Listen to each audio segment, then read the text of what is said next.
இப்பிரபஞ்சத்திற்கும் எனது அருமை தாய் தந்தையருக்கும் என் உள்ளம் கனிந்த ஆன்மீக அன்பர்கள் அனைவர்களுக்கும் என் வணக்கத்தையும் வாழ்த்துக்களையும் தெரிவித்துக் கொண்டு இன்ற மாதம் சரிங்களா, இன்றைய தேதியில் என்ன பார்க்க போகிறோம் அப்படின்னு பார்த்தீங்கன்னா ஆவணி மாதம் சரிங்களா. ஆவணி மாதத்துக்குரிய ஒரு சிறப்பான தருணங்கள் நிகழ்ச்சிகள் என்னென்ன இருக்குது, 12 ராசிக்காரர்களுக்கு என்ன விதமான பலன்கள் இருக்க போகுது அப்படின்றத இந்த வாட்டி நம்ம பார்க்க போகிறோம் இந்த மாதம் சரிங்களா.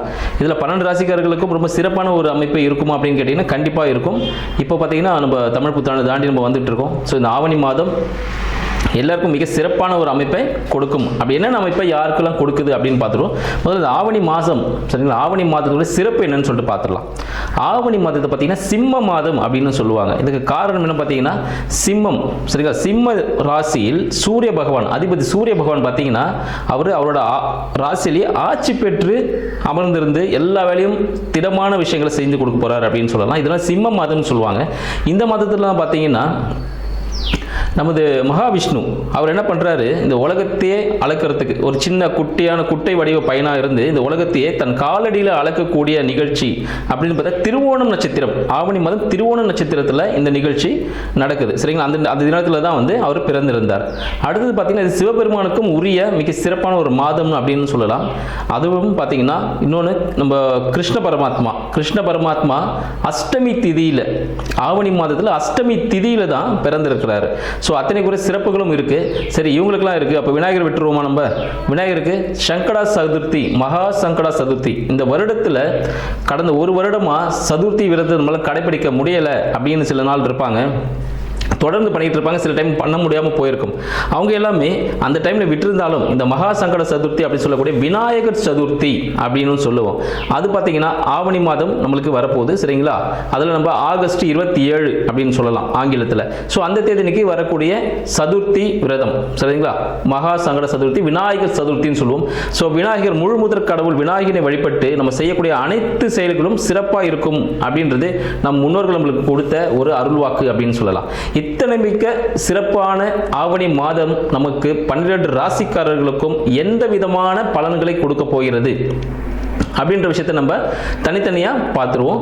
இதில் யாருக்கெல்லாம் சிறப்பாக இருக்குது, என்னென்ன முன்னெச்சரிக்கை நடவடிக்கைகள் யாரெல்லாம் எடுத்துக்கணும், யாருக்கெல்லாம் தனவரவுகள் அதிகமாக இருக்கு அப்படின்ற விஷயத்தையும் நம்ம தெளிவாக பார்க்க போகிறோம். துலாம் ராசி அன்பர்களுக்கு வணக்கம்.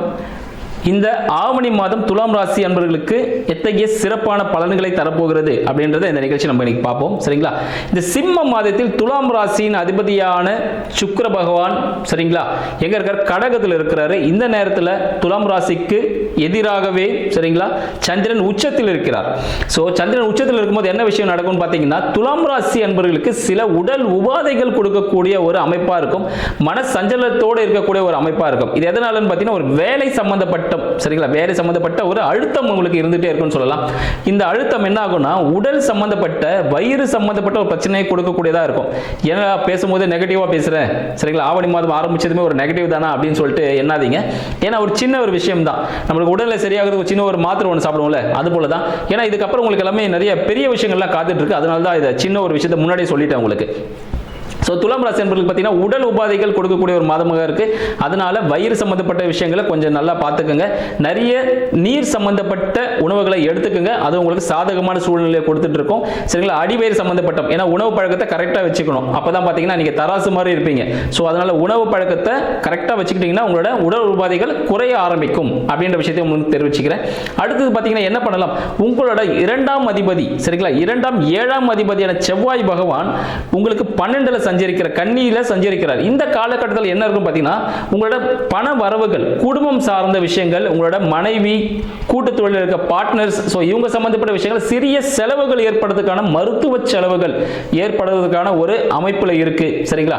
அதனால என்ன பண்ணலாம் அப்படின்னு பார்த்தீங்கன்னா உங்களோட மனைவி லைஃப் பார்ட்னரா இருந்தாங்களா இல்ல கணவனா இருக்காருன்னு பார்த்தீங்கன்னா அவங்க கூட ஒரு டூர் ஒன்று போயிட்டு வந்தீங்கன்னா, ஒரு மலை பிரதேசம் சார்ந்த இடத்துல நீங்க ஒரு சுற்றுலா சென்று வந்தீர்கள் எனில் உங்களுக்கு ஒரு நல்ல ஒரு அமைப்பை கொடுக்கும், மன அமைதியை கொடுப்பதற்கான ஒரு வாய்ப்புகள் இருக்கு அப்படின்னு சொல்லலாம். ஏன்னா ஆக்சுவலி இப்போ உங்களுக்கு பார்த்தீங்கன்னா துலாம் ராசி என்பவர்களுக்கு ஒரு மனத்தில் பார்த்தீங்கன்னா நிறைய கற்பனைகள் ஓடிக்கொண்டே இருக்கும்.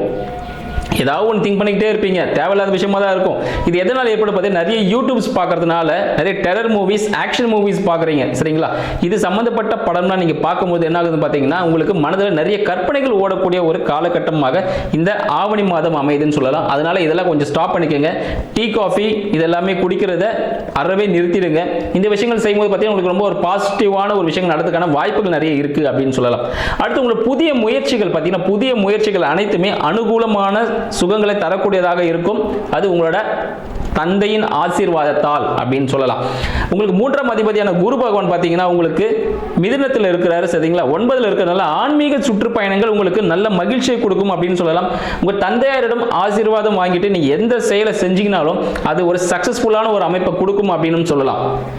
அடுத்து பார்த்தீங்கன்னா உங்களோட தந்தைக்கு அப்புறம் தாயின்னு எடுத்துக்கிட்டீங்கன்னா, தாயோட உடல்நிலை பார்த்தீங்கன்னா மிக சீராக இருக்கும். இன்கேஸ் தாய்க்கு பார்த்தீங்கன்னா சில உடல் உபாதைகள் இருந்து கொண்டே இருந்திருக்கும் சரிங்களா. இஎன்டி சம்பந்தமான விஷயங்கள், மூச்சு குழல் சம்பந்தப்பட்ட, காற்று சம்பந்தப்பட்ட சில பிரச்சனைகளை உங்கள் தாயார் அனுபவித்துக் கொண்டிருப்பார்கள். ஸோ அது எல்லாமே பார்த்தீங்கன்னா இப்போ என்ன ஆகும்னா, எல்லாமே ஒரு செட்டில் ஆகக்கூடிய ஒரு நல்ல உடல் நிலைக்கு வரக்கூடிய ஒரு அமைப்பில் அவங்க இப்போ வரப்போறாங்க அப்படின்னு சொல்லலாம். சனி பகவான் வக்ர நிவர்த்தியில் இருக்கிறதுனால உங்களுக்கு அந்த தாய்க்கான விஷயங்கள் எல்லாமே செட்டில் ஆகிட்டு நல்ல உடல் ஆரோக்கியத்தோட இருப்பாங்க அப்படின்னு சொல்லலாம். அடுத்து கடன் சம்பந்தப்பட்ட பிரச்சனைகளும் கொஞ்சம் முடிவுக்கு வரப்போகுதுன்னு சொல்லலாம். நிறைய கடன் பிரச்சனைகள் இருக்குங்க, நிறைய மன உளைச்சல் இருந்தது அப்படின்ற காலகட்டம் போயிட்டு இப்போ அந்த கடன் எல்லாமே அடையக்கூடிய ஒரு காலகட்டம் அப்படின்னு சொல்லலாம். உங்களோட தொழில் சம்பந்தப்பட்ட சில லாபங்கள் உங்களுக்கு கிடைக்கக்கூடிய ஒரு மாதமாக இந்த துலாம் மாதம் இருக்கிறது. இந்த துலாம் மாதத்தில் நீங்க கிடைக்கிற இந்த லாபத்தை வச்சு என்ன பண்ண போறீங்க, உங்களுக்கு கடன் எல்லாமே அடைச்சிட்டு ஒரு மகிழ்ச்சியான நிலைக்கு நீங்க செல்ல போறீங்க அப்படின்னு சொல்லலாம்.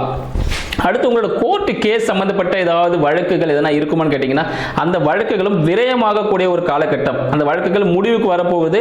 அதுக்கான சிறிய தொகை நீங்க செலவு செய்ய வேண்டிய ஒரு செட்டில்மெண்ட் சரிங்களா. நீங்க செலவு செஞ்சுட்டு அதை நீங்க முடிச்சிடலாம். அந்த விஷயங்கள் உங்களுக்கு சாதகமா இருக்க போகுதுன்னு சொல்லலாம். அடுத்து உங்க வேலைகள் எப்படி அமைய போகுது, உங்க வேலைகள்ல பெரிய லாபம் கிடைக்க போகுது. நீங்க எதிர்பார்த்து கொண்டிருந்த லாபம் துலாம் அன்பர்களுக்கு இந்த ஆவணி மாதம் வழங்க இருக்கிறது, காத்து கொண்டிருக்கிறது இந்த சிம்ம மாதம். சரிங்க, இப்ப சிம்ம மாதத்துல எதை பண்ணா எனக்கு ப்ராஃபிட் கிடைக்கும் அப்படின்னா, சூரிய பகவான் சரிங்களா. சூரிய பகவான் வழிபாடு செஞ்சீங்கன்னா சிம்ம மாதத்தில் உங்களுக்கு நல்ல ஒரு ப்ராஃபிட், நல்ல லாபம் கிடைக்கக்கூடியது. ஏகாம்பரேஸ்வரர் அப்படின்னு சொல்லக்கூடியவர் சரிங்களா. ஏகாம்பரேஸ்வரர் ஈஸ்வரனை நீங்கள் ஞாயிற்றுக்கிழமை காலை 6 to 7 வணங்கிட்டு வந்தீங்கனாலே போதும்.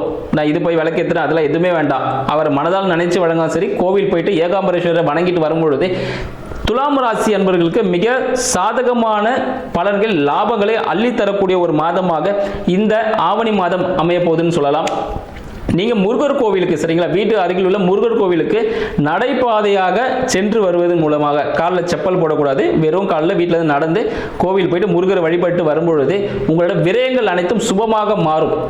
உங்களுக்கு கால் சம்பந்தப்பட்ட பிரச்சனைகள் பார்த்தீங்கன்னா, காலில் பார்த்தீங்கன்னா அந்த நரம்பு சம்பந்தப்பட்ட பிரச்சனைகள் இருப்பதற்கான வாய்ப்புகள் இருக்கும்.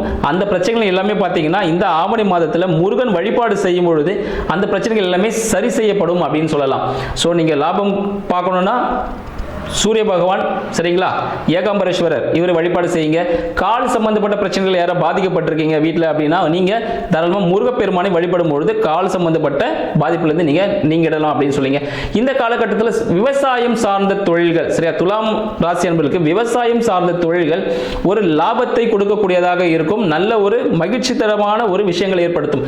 நீங்க பார்த்தீங்கன்னா அந்த பால் சம்பந்தப்பட்ட, தண்ணி சம்பந்தப்பட்ட விஷயங்கள் சரிங்களா, உணவுப் பொருட்கள் சம்பந்தப்பட்ட விஷயங்கள் இதெல்லாம் செய்யும் போது ஒரு லாபம் அபரிவிதமாக இருக்கும். என்னன்னா அதுல நிறைய நீங்க உழைப்பு போடுற மாதிரி இருக்கும் சரிங்களா.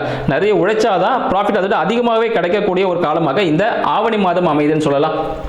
இந்த ஆவணி மாதத்தில் நம்ம சொல்லியிருக்கிற இந்த பாசிட்டிவான விஷயங்களை எடுத்துங்க. நெகட்டிவ்லாம் எப்படி நம்ம மாற்றணும்னு சொல்லியிருந்தோம், அதை எப்படி நம்ம பாசிட்டிவாக மாற்றிக்கலாம் அப்படின்னு சொல்லியிருந்தோம். மனைவிக்கு வந்து கொலுசு வாங்கி கொடுக்கறது இதெல்லாம் பார்த்தீங்கன்னா உங்களுக்கு ஒரு நல்ல விதமான ஒரு பலனை எடுத்து கொடுக்கும் அப்படின்னு சொல்லலாம். இந்த மாதிரி விஷயங்கள் நெக்ஸ்ட் அடுத்த வீடியோவில் உங்களுக்கு சந்திக்கிறேன். நன்றி, வணக்கம்.